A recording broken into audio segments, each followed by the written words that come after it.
I think that's one of the things that we really need to remember is that God wants this stuff and God's done the work to give this stuff. So if I'm not living it, experiencing it, or walking in it, then there's something awry or off alignment with my capacity to receive it. And what I would say mostly is we get stuck in these emotional whirlwinds and traps and all these types of things. That's why Satan puts all of his energy and effort on our capacity to receive what God and Christ has already done. And so that's why I think that Jesus has saved us for this abundant life, and we can't live in it until he heals us emotionally.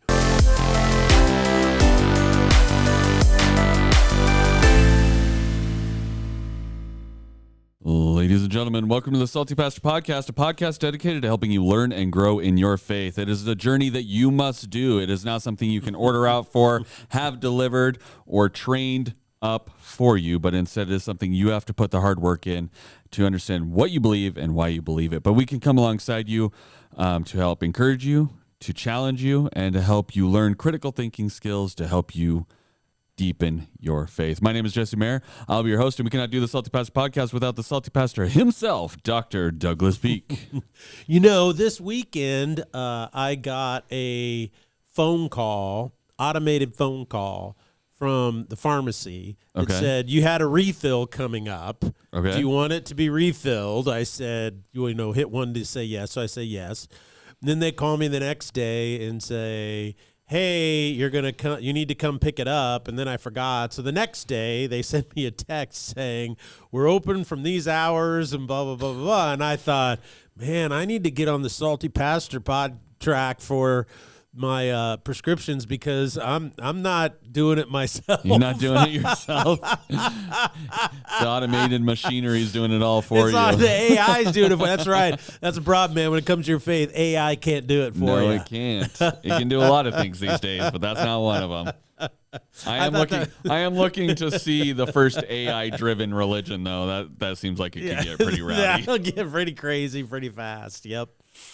So we are in our brand new series, Higher Value, and we're kind of studying emotional healing is kind of my understanding of where we're headed with this series. And our sense of value really drives our lives. The higher our sense of value, the better our lives become. And in many ways, many of the problems we face each day simply go away when our sense of value is accurate and true.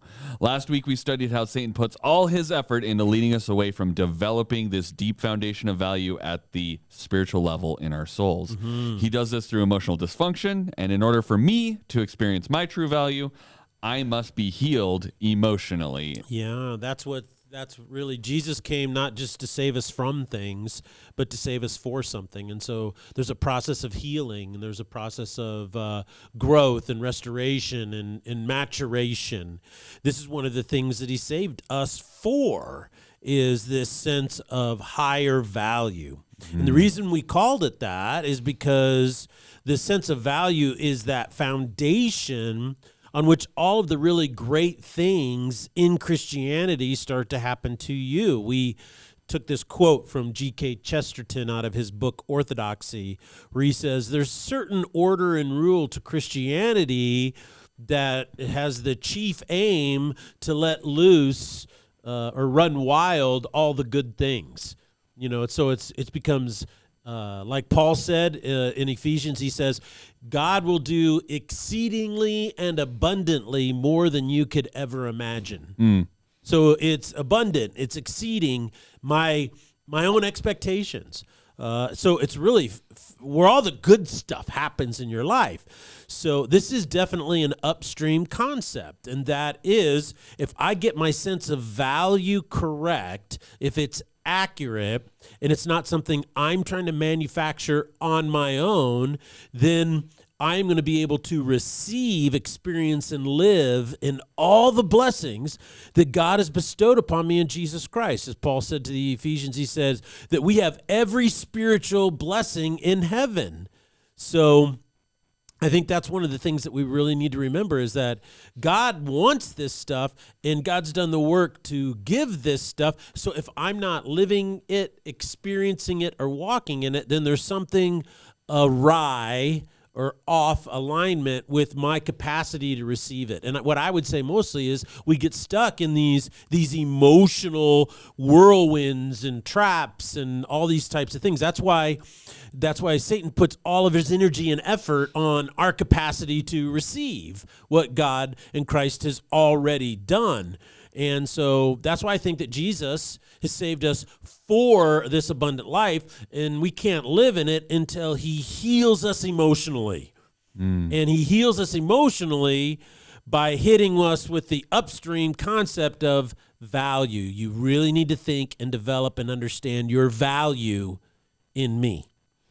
So I really enjoyed last week where we talked about the difference between self-esteem and self-worth. Because, I mean, I ultimately think that those two terms are just used interchangeably for the most part, especially in a lot of generic talk about how you're feeling and where you're at. And so I think that conversation was really unique in that we really defined terms.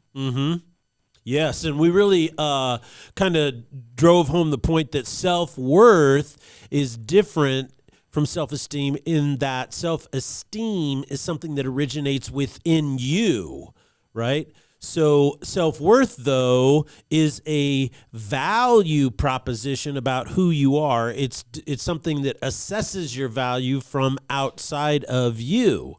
And what I think is really fascinating is that this is where one of the emotional traps occurs, is that everybody has a need to feel valued, right? We all have to have a sense of value, but what happens is the performance trap, the approval trap originate in our need for value, but what happens is we try to take our value into our own hands and make it happen ourselves. So it's a self-esteem approach instead of a self-worth approach.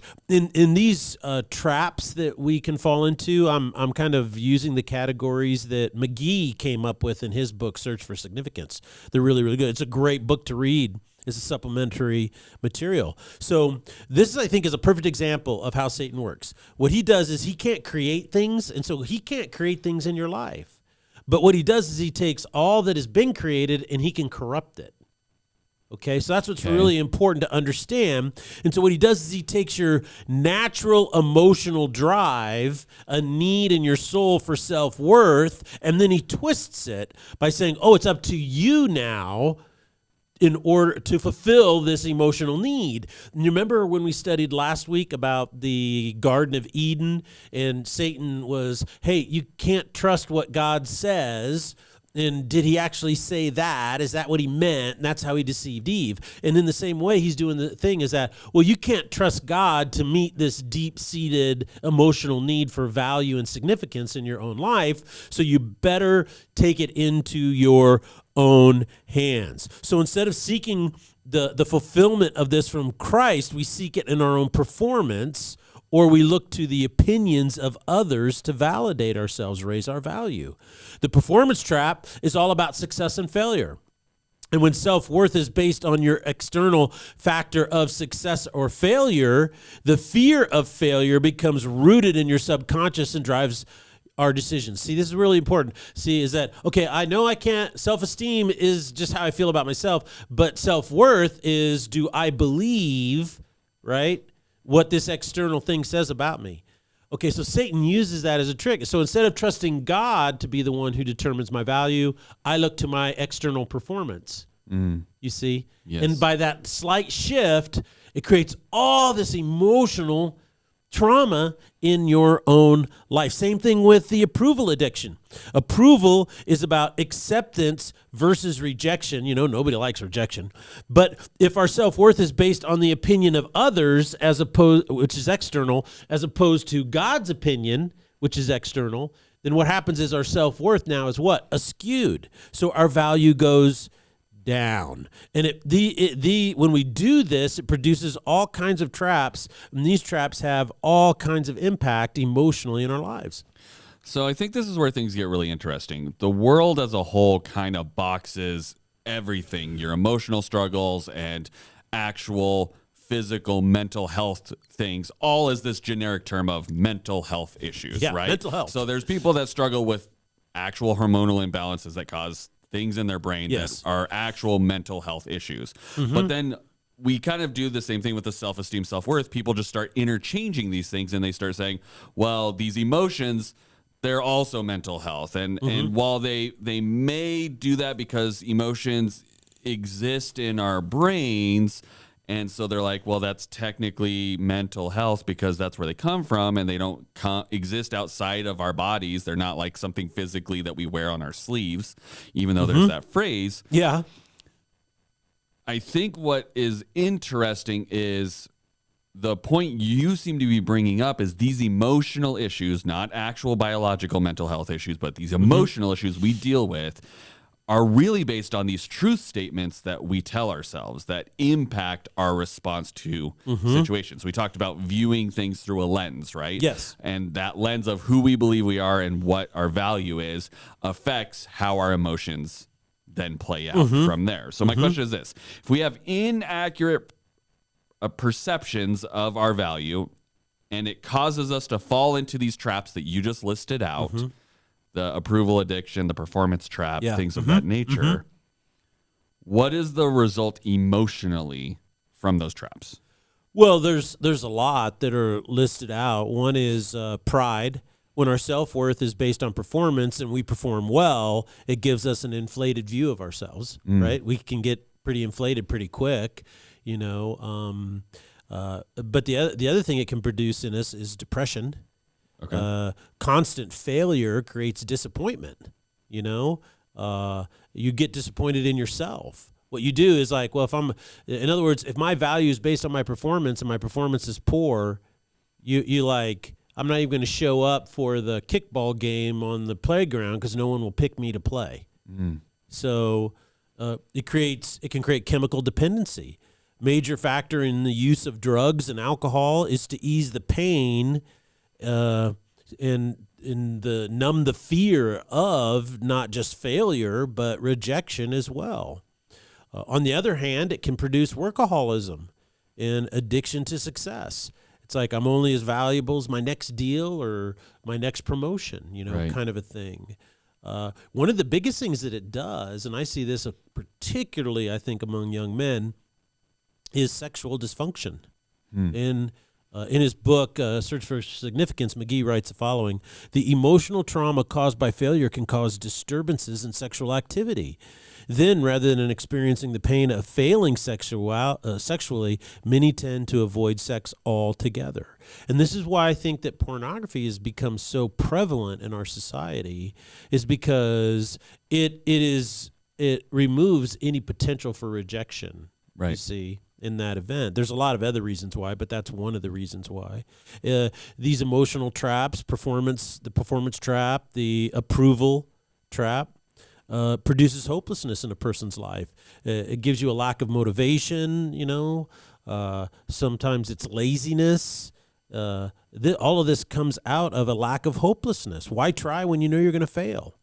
You know, and this is one of the side notes that I have, is that, you know, telling people that our society is stacked against you, whether you're a male or a female, whether you're white or you're black or you're Asian or you're Hispanic, it doesn't matter. Anytime you do that, what you're doing is you're saying to that person, no matter how hard you try, you're going to fail. And so no wonder the millennials and no wonder so many of the Gen Z are growing up without any motivation or ambition, because they've been trained from day one to believe that no matter how hard you try, you're going to fail.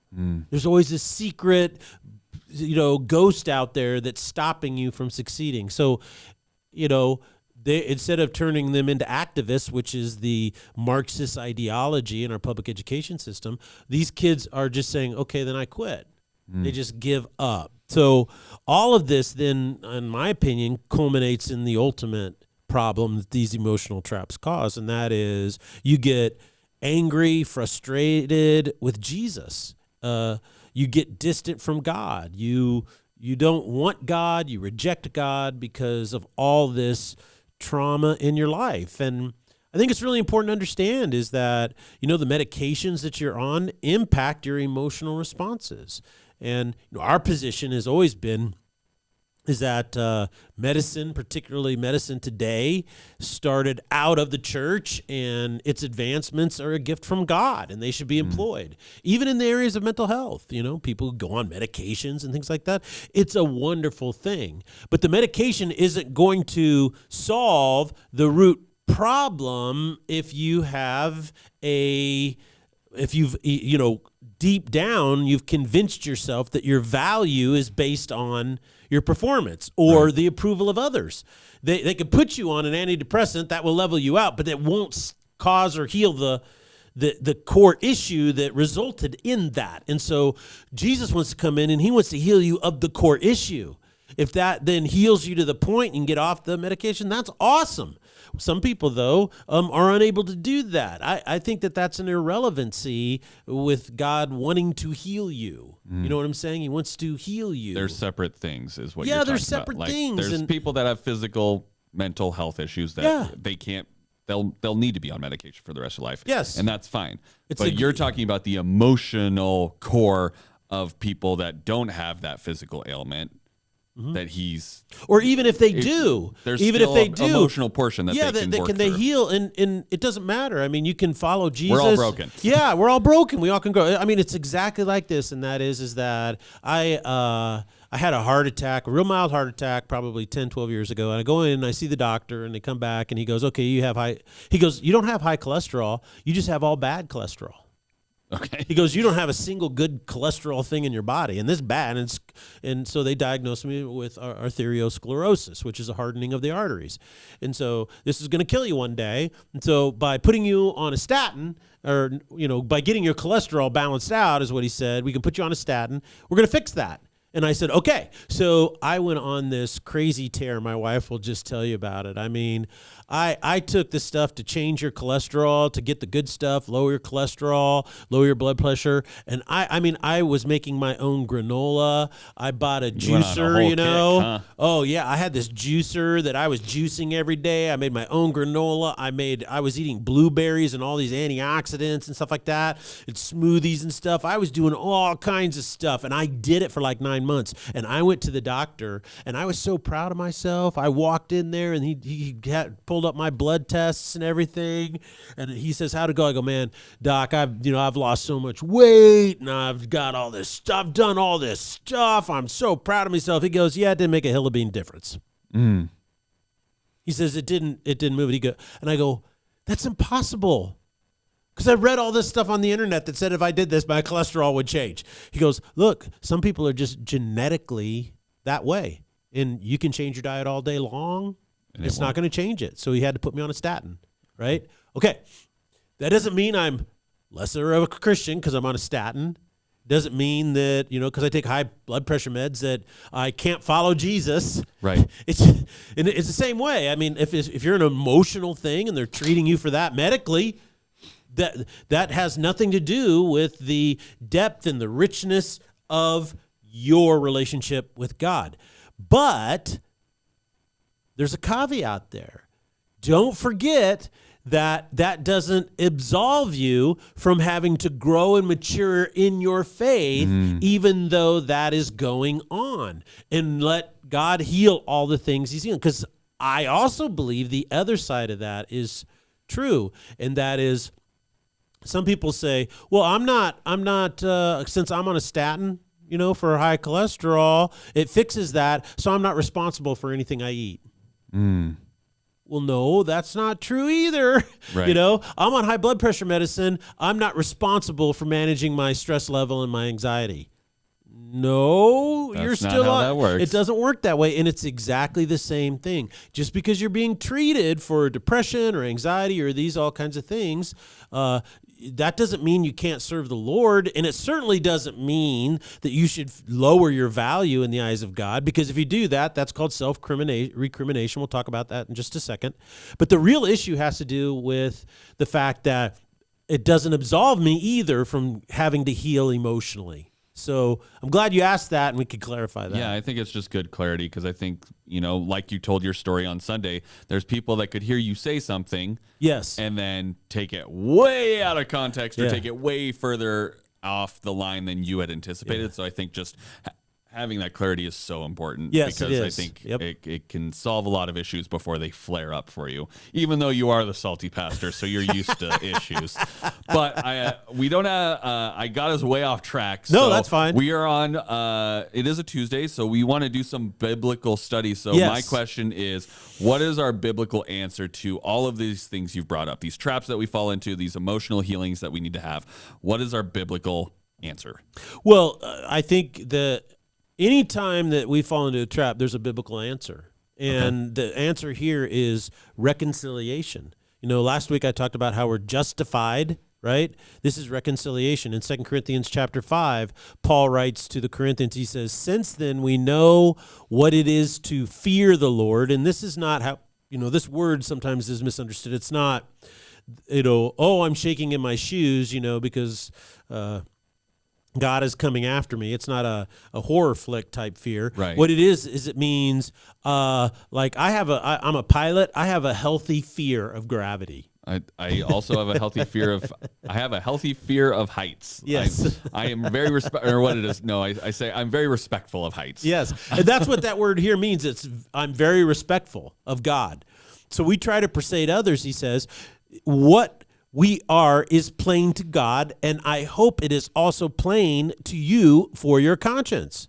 We're not trying to commend ourselves to you again, but we are giving you an opportunity to take pride in us so that you can answer those who take pride in what is seen rather than what is in the heart. So someone in Corinth was arguing against Paul, and instead of engaging with the argument about Jesus, they were attacking Paul's character. They were saying, well, he doesn't have the pedigree. So they were focusing on what is seen. They were in the performance trap. Okay. And then verse 13, and they even said, look, these people accused him of being out of his mind or crazy. What he's suggesting is crazy talk. And so this is what his response is in verse 13. If we are out of our mind, so he puts that in quote, he says, as some say, it's for God. If we are in our right mind, it is for you. For Christ's love compels us, because we are convinced that one died for all, and therefore all died, and he died for all, that those who should live should no longer live for themselves, but for him who died for them and was raised again. So this is what he's saying. He's saying the point of the argument is, they were saying Jesus is not enough. You have to still perform external things. And he's saying, no, Jesus died for all, once for all, for everything. So the emphasis now is they were trying to switch it from the sufficiency of Jesus, and Paul is bringing it back to the sufficiency of Jesus. So your pedigree is irrelevant. He goes on verse 16. So now, from this point forward, we regard no one from a worldly point of view. This is why there's no favoritism in the kingdom of God. Your pedigree, your performance, your achievements here on earth are not as big a deal. He says, though we once regarded Christ this way, we do so no longer. So what is he saying? He's saying, look, when we saw Jesus, we looked to his pedigree. Was he a Jew? Was he a rabbi? Was he this? Did he check the boxes? Yeah, did he check the boxes? Then it turns around. We judged him on the basis of his miracles. Oh, you're from God because you can perform miracles. And then what we've learned is we don't do that anymore because that wasn't the point. The point was his crucifixion and resurrection from the dead. Verse 17, therefore, if you are in Christ, the new creation has come, the old is gone, and the new is here. You're a brand new creation in Jesus. Verse 18 says, all this is from God, and here's the key answer to the performance trap, who reconciled us to himself through Jesus and gave us the ministry of reconciliation. God was reconciling the world to himself in Jesus, not counting their sins against them. and he has committed to us the message of reconciliation. We are therefore Christ's ambassadors, as though God were making his appeal through us. We implore you on his behalf, be reconciled to God. God made him, meaning Jesus, who had no sin, to be sin for us, so that in him we might become the righteousness of God. So Paul lays out the entire premise for following Jesus. The sacrifice of Christ justifies us and reconciles us to God. And that's the answer to the performance trap. So in this passage, we're really seeing the essence of ministry in a Christian's life. Yes. I'm reconciled to God, and I am asking others to be reconciled to God as well. Yeah, and it's not an easy thing to do. This is why we must be healed emotionally. Listen to Paul's words to the Colossians in chapter 1, verse 21. And although you were previously alienated and hostile in attitude, engaged in evil deeds, yet he has now reconciled you in his body of flesh through death, in order to present you before him holy and blameless and beyond reproach. If indeed you continue in the faith, firmly established and steadfast, and not shifting from the hope of the gospel that you have heard, which was proclaimed in all creation under heaven, and of which I, Paul, was made a minister. So the first thing he says, in my old life, I had a hostile attitude towards God. And like many others, there was an anger, a frustration, maybe even a deep disappointment towards God. Second of all, it took his death on the cross in order to reconcile me to him. Reconciliation is about right standing. When I am justified, I am reconciled. I'm a new creation. This means I am presented holy and blameless beyond reproach. This is hard to believe when I fall short. I mean, each and every day I fall short, right? And so it's hard for me to believe that I am right now standing holy and blameless without reproach with the righteousness of Jesus Christ bestowed upon me. Sometimes it's hard to believe that. But finally, he states this. He goes, look, it's not my performance after my reconciliation that keeps me holy and beyond reproach. Notice how he says, if you continue in the faith, firmly established and steadfast, do not shift away from the hope of the gospel. Well, what is the hope of the gospel? The hope of the gospel simply means that Jesus is who reconciles me.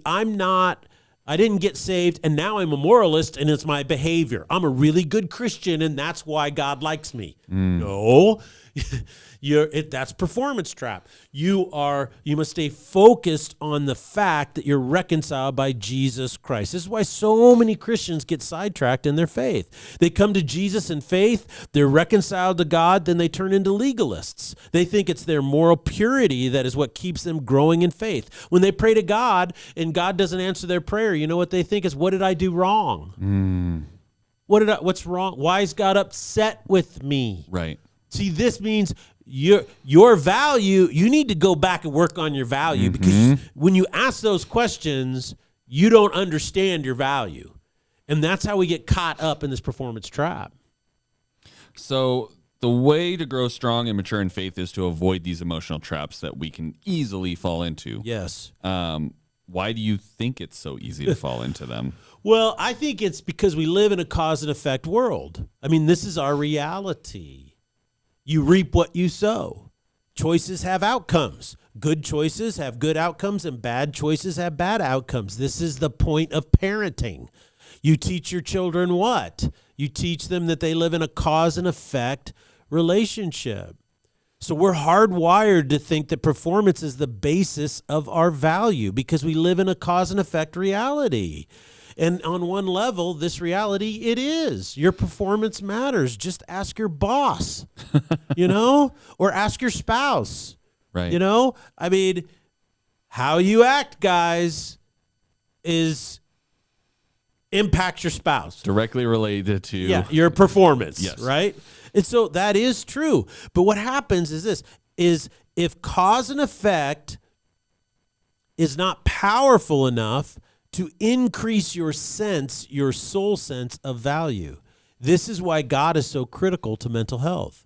You see, when we're reconciled to God, our foundation for value is set, and that foundation for value, and this is why I love the language of the New Testament. It says, in heaven and here on earth.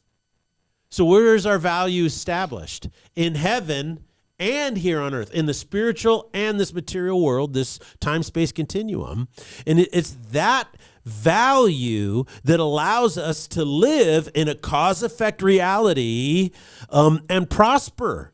And also to be at peace, right? Because in this cause and effect reality, our performance in this reality does not determine our value. God does. So you see why that's so important? Is that by God establishing our value way upstream, it allows me to live in a cause and effect world, cause and effect relationships, which is true, okay? And I can succeed and prosper and be at peace and be healthy. Paul alludes to this in Romans chapter 5, verse 10, where he says, for if, while we were God's enemies, we were reconciled to him through the death of his son, so how much more, having been reconciled, shall we be saved through his life? And not only is this so, but we also boast in God through our Lord Jesus Christ, through whom we have now received reconciliation. So notice what he's saying is this is what Jesus saved you for, is new life. So now you can live in this cause and effect world, and I can even boast that because I'm reconciled with God, I can now have a healthy relationship with this person. I can have a healthy relationship with my boss. I can have a healthy relationship with my coworkers. The reason why we are so dysfunctional in all of our relationships, why we are so emotionally wrapped up, and why these emotional traps drive us so much is because we don't understand that our value has been granted upon us, bestowed upon us by God, who is outside of this space-time continuum, the cause and effect reality. And because of that, it's immutable. It doesn't change. God doesn't change. Our value doesn't change. And when we start to figure that out, the downstream of our life, as you said earlier, a vast majority of our problems just go away. Well, thank you so much for giving us this nice Bible study today, Pastor. I'm really excited to see how we turn this into application on Thursday. I think this is just such a unique series. It's one that's causing us to really delve into some emotions and where we're at mentally and our emotional health and what we should be improving on and where we're finding our value. So I think this is, we've been doing some very deep studies lately, Pastor. You're causing us to really push ourselves. So hey, fluff is not enough. It's true. So hopefully you guys are having these conversations at home with your spouses, family, friends, whoever it is that you have deep conversations with, so that you can be developing your faith and understand where you're at and where you can improve. We thank you guys so much for joining us, and we'll see you on Thursday here on the Salty Pastor Podcast. Blessings.